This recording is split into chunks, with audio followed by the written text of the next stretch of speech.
Lidah senjata utama bagi keselamatan anda. Pandai-pandailah menjaga lidahmu kalau berbicara. Hey.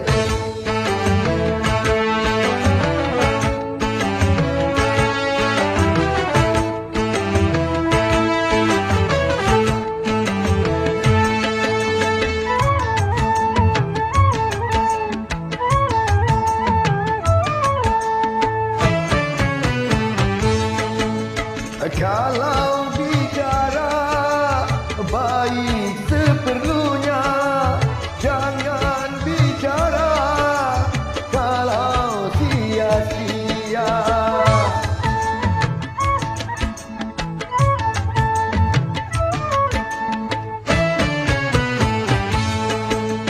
Kalau bicara baik seadanya, jangan bicara kalau berdusta.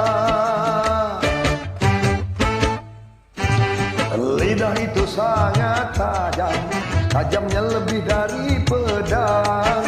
Bicaralah macam-macam, asal jangan ngomongin orang. Karena dari omongan bisa menimbulkan keributan.